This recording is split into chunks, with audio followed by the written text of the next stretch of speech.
Good morning student. विषय हिंदी, कक्षा 6, पाठ 26, निबंध लेखन। बच्चों, आज हम निबंध के बारे में पढ़ेंगे कि निबंध क्या होते हैं। निबंध एक ऐसी साहित्यिक विधा है जिसमें लेखक अपने विचार प्रभावी ढंग से व्यक्त करता है।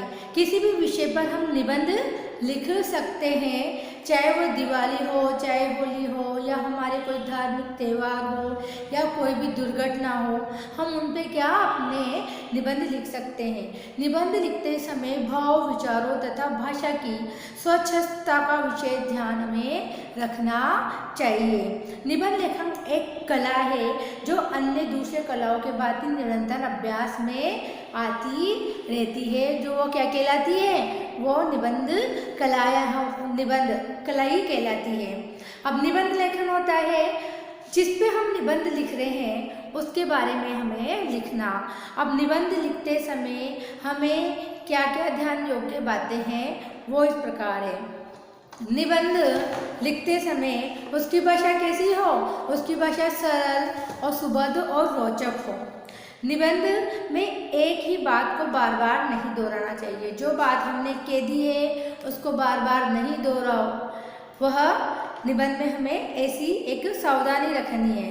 निबंध लिखने से पहले इसमें विषय वस्तु को ठीक से समझाना चाहिए कि कौन सी विषय वस्तु है, उसको हमें क्लियर कर देना चाहिए। जैसे पहले भूमिका होती है या जिसके बारे में हम लिखते हैं उसका कारण, उसका महत्व, ये सब हमें उसमें समझाना होता है। फिर उसकी प्रमुख बातों को क्रमवार हमें लिखना चाहिए। छोटे और सरल वाक्यों का हमें इसमें प्रयोग करना चाहिए। संभव हो तो मौर और लोकोक्तियों का प्रयोग भी हमें करना चाहिए। किसमें? निबंध लेखक में। भाषा की वर्तनी की शुद्धता का ध्यान रखना चाहिए और विराम चिन्हों का सही प्रयोग हमें करना चाहिए निबंध लेखन में। अब निबंध कितने प्रकार के होते हैं? निबंध होते हैं वर्णनात्मक, जिसमें वर्णन किया जाता है। विवरणात्मक, पॉइंट वाइज होते हैं, विवरण दिया जाता है। जैसे भूमिका आती है, फिर उसके बाद में उसके कारण, उसका महत्व, ये सब पॉइंट वाइज उसमें दिया होता है।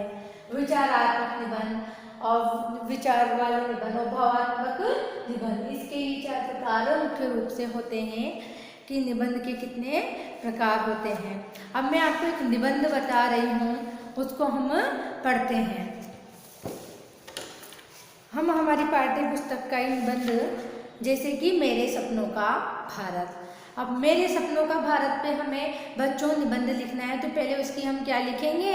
उसकी हम पहले भूमिका लिखेंगे। पर आप छोटी क्लासों में हो तो आपको पॉइंट में नहीं लिखना है और एक साथ लिख देना है। भारत प्राचीन काल में मेरे सपनों का भारत।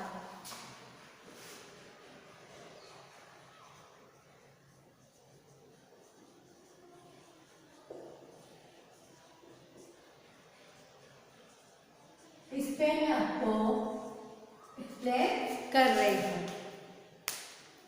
भारत प्राचीन काल में अत्यंत गौरवशाली रहा है। इसे सोने की चिड़िया भी कहा जाता है। वही भारत आज निर्धनता, शोषण, अशिक्षा के दौर से गुजर रहा है।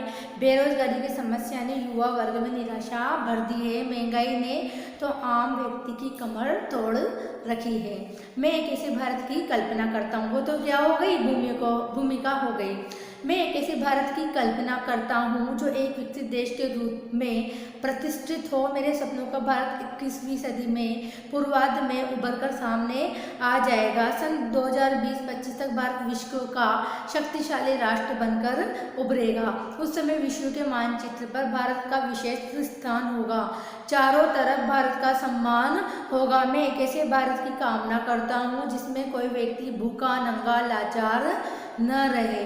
हर व्यक्ति शिक्षित हो, उसका कहीं भी शोषण न हो, हर व्यक्ति के पास कोई न कोई रोजगार हो। देश में सभी बच्चों की दारिद्रता से मुक्त कराकर उनकी शिक्षा, उचित व्यवस्था होनी चाहिए। मेरे सपनों में एक ऐसा भारत है जहाँ कोई व्यक्ति न रिश्वत ले हो। मतलब क्या होना चाहिए, अपने देश के लिए क्या करना चाहिए, ये वाले हमें उसमें विचार लिखने होंगे। मेरे सपनों में ऐसा भारत है जहाँ कोई व्यक्ति रिश्वत नहीं लेगा, हर व्यक्ति सभी प्रकार के शोषणों से मुक्त होगा। उसमें पूंजीपति वर्ग, निर्धन, श्रमिकों का शोषण नहीं होगा। किसान मजदूरों की मजदूरों की दशा सुधरेगी। इसके लिए ऐसी योजना लागू की जाएगी, इसके भविष्य में निश्चिंतता प्रदान करे।